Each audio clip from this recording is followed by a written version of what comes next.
don't want to look like a loser right now, but everyone saw I was better than Justin that fight, but the UFC wanted him to win. The lad smashed my eye with his finger. I had to play all of the rounds with a broken eye, which is not fair.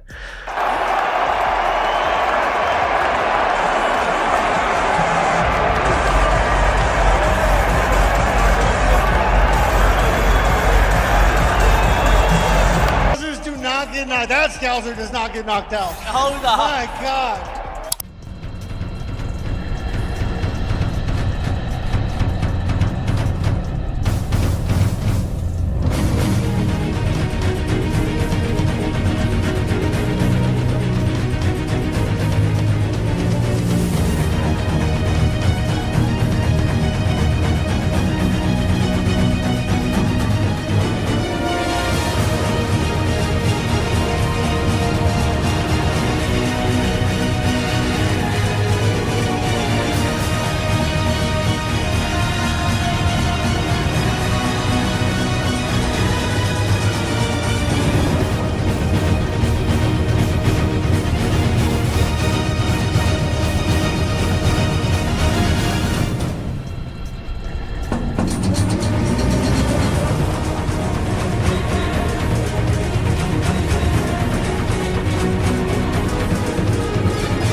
I'm a Scouser. We don't get knocked out. We don't get knocked out. I take that all day.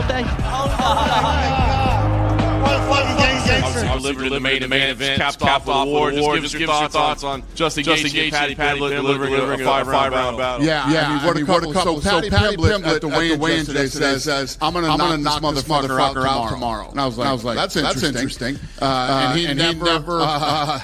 He never abandoned that game plan. Even when he got dropped a couple times, he kept waiting from like he's eventually going to have to shoot try to submit him. Now he. I didn't know Paddy Pimblett had a chin like that tonight. And absolute dog fight in a war, and much respect to both guys. We haven't seen Justin yet, so we don't know what his status is physically. But I mean, is the interim, is the unification fight have to be next? Or is there a case if he's hurt, needs to be out for a while? Apparently he's 100%. So we sent Paddy Pimblett straight to the hospital, and we're going to send Gaethje too. And Gaethje's like, believe me, I've been in plenty of wars. I'm good. So as far as we know right now. He couldn't even beat the biggest guy in a weight contest. Now that Paddy Pimblett and Justin Gaethje have gone to war, the conversation feels completely different because what fans actually witnessed inside the cage did not unfold as cleanly as pre-fight predictions suggested. And the contrast between expectation and reality is exactly why this fight instantly became one of the most debated outcomes in recent memory. There, you saw him do it to Michael Chandler. He's taken on the highlight, Justin Gaethje. 26 wins, 5 losses, 20 KOs. The dude fucking KOs people. Early on, he'd calf kick the fuck out of people. He'd calf kick people where they couldn't take it anymore. He had many TKOs from calf kicks alone. The guy is just a dense fucking ball of muscle, built for fighting, 37 years old now. He's crumpled people with his left hook. He's crumpled people with his right hand. Paddy Pimblett is going to have to be very careful throwing his flurries on Justin Gaethje. Justin Gaethje will sit down and rip a left hook, or sit down, drop his head, and launch a right hand. That's Justin Gaethje's ways to win. He could KO Paddy. Before the first punch was thrown, analysts were split on whether Paddy Pimblett's chaotic movement and grappling instincts could overwhelm Justin Gaethje or whether Justin's discipline, power, and patience would punish every mistake. And that divide set the stage for a fight where every exchange felt like it could flip the narrative in an instant. Love to see fucking Justin Gaethje with the title around his waist. He earned it. Justin Gaethje's fought all these fucking monsters his whole goddamn career. Edson Barbosa, Donald Cerrone, Eddie Alvarez, Dustin Poirier, Khabib, Michael Chandler, Charles Oliveira, Fiziev twice, Dustin Poirier again, Max Holloway. Like, holy shit. He's fought the elite. So I'd love to see Justin Gaethje get it done. If I had to put, this is hard. If someone gave me $10,000 to bet with and they said, hey, put it on who you think's going to win. God. I'm going to say 60-40. 60-40. 40% chance that Justin Gaethje knocks Paddy Pimblett out. Hits him on his chin. When Paddy Pimblett's flooring, hits him right on his hits him right on the scouser chin. Bunk. Gets dropped. 40% chance, I think. 60% chance this fight, Justin's not able to find him. It's a little bit, it's like a spastic, weird style. He's not able to find his chin. If Paddy Pimblett puts him on his back, it's going to be a long night for Justin Gaethje. Tim Welch framed the matchup through damage and timing, focusing heavily on Justin Gaethje's calf kicks and counterstriking, explaining how early leg damage changes posture, movement, and defensive reactions, and how Paddy Pimblett's aggressive entries created openings that a patient puncher like Justin only needs once. At the same time, Tim Welch acknowledged that as rounds extended, the fight naturally drifted towards scrambles and chaos.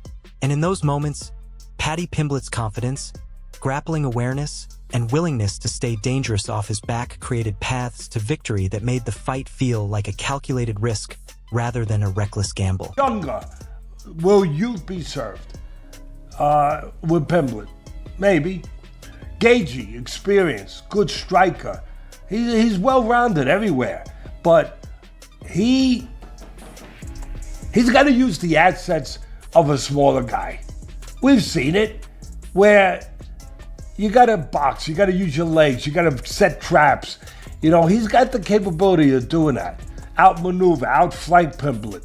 You know, Pimblett, let me tell you, he has improved a lot over the last 2 years. He really has, bud. He has gotten better. He's gotten more. You could see he's come into his own. Confidence-wise, physically, he's in great shape. They usually all are. But he's improved. His striking has improved. He's a good wrestler, grappler. But he loves to strike. That's what's going to make this fight really interesting and good. They're both going to strike. I mean, for the most part, they're both going to strike. Teddy Atlas approached the matchup with a strategist's lens, emphasizing that Justin Gaethje needed movement, angles, and restraint rather than trading in the pocket, while also pointing out how much Paddy Pimblett had matured physically and mentally, becoming stronger, calmer, and more comfortable in prolonged exchanges.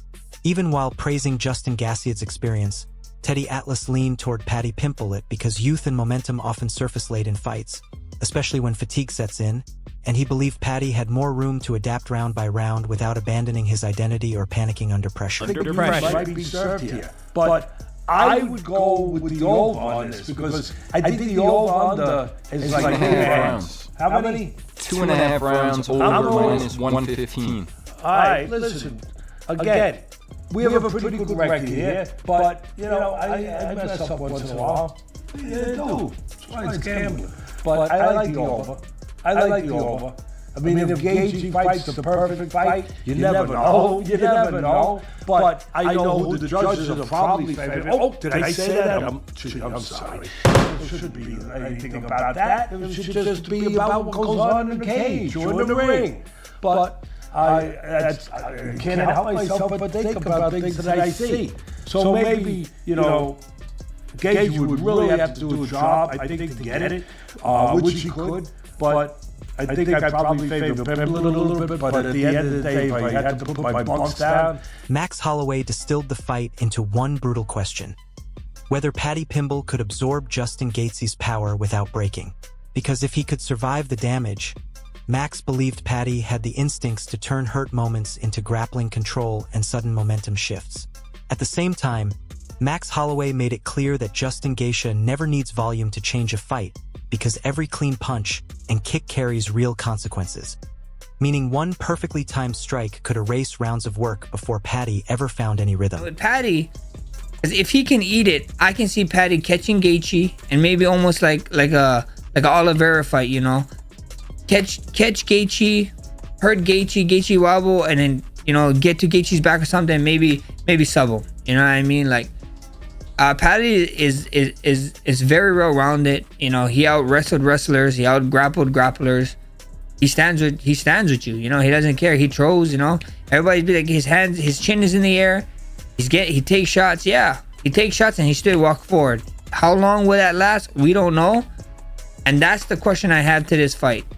Or what his reaction is going to be when Justin Gaethje catches him. Because Justin Gaethje punched like a truck. He kicks like Morab Devalashi treated the matchup like a true coin flip, describing two clear and unforgiving paths.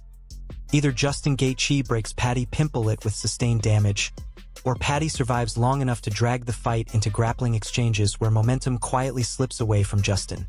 For Merab, the deciding factor was not technique alone but pain tolerance, because both fighters are skilled enough to win, but only one could consistently absorb punishment while still making smart decisions as exhaustion and pressure compounded over 5 rounds. For me, this is a flip up, bro. I'm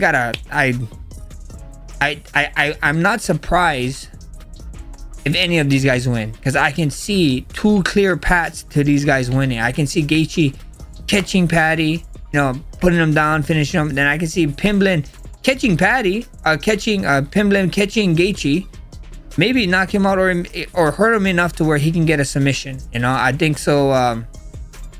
Paramount, the UFC did a really great job of putting this first Paramount card together. From the main card, the first main card fight, to the main event is sick. It's gonna be action packed, and you fans are gonna love it. You know, the new fans are gonna love it. I mean, Gaethje is just violence. Paddy Pimblett doesn't run away from violence. It's gonna be a fun fight. Like I said, I don't know who to choose. I'm not choosing no one. I see both guys. I think this is a coin flip. I think whoever can endure the more damage is gonna win this one. Demetrius Johnson focused on Paddy Pimblett's need to stay unpredictable, explaining that constant threats, scrambles, and creative entries force Justin Gaethje into defensive reactions where small positional errors could lead directly to submissions or extended control. Demetrius Johnson also acknowledged the experience gap without dismissing Paddy Pimblett's abilities, stressing that once positions are locked in, reputation fades, technique matters more, and Paddy's grappling success was rooted in timing and creativity rather than opponent name value. With that being said, let me get to the keys of victory for both these guys. When you look at Paddy Pimblett, keys of victory for Paddy Pimblett has got to be dynamic. We're starting to see Paddy Pimblett become more comfortable inside the octagon. So the key victory number 1 for Paddy Pimblett is be dynamic, meaning that if Justin Gaethje puts you against the cage, don't be scared to do a flying triangle. If Justin Gaethje tries to go for a dump, go for a Kimura, because 9 out of 10 times when he does that, he's able to turn it into something that favors him in the fight. Key tip number 2, grapple, grapple, grapple.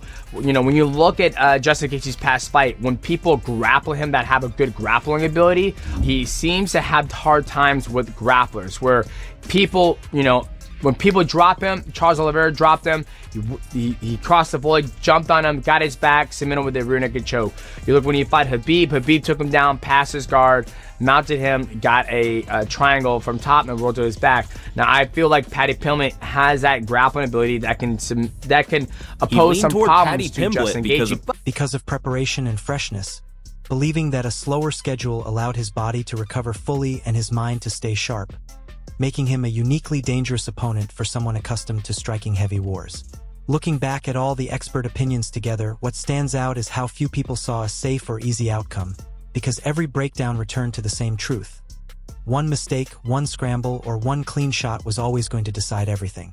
Now that the fight is finished and the outcome is real, the debate shifts from prediction to reflection, forcing fans to ask whether their expectations matched what happened or whether Paddy Pimblett and Justin Gaethje once again proved that certainty does not exist when violence and will collide at this level.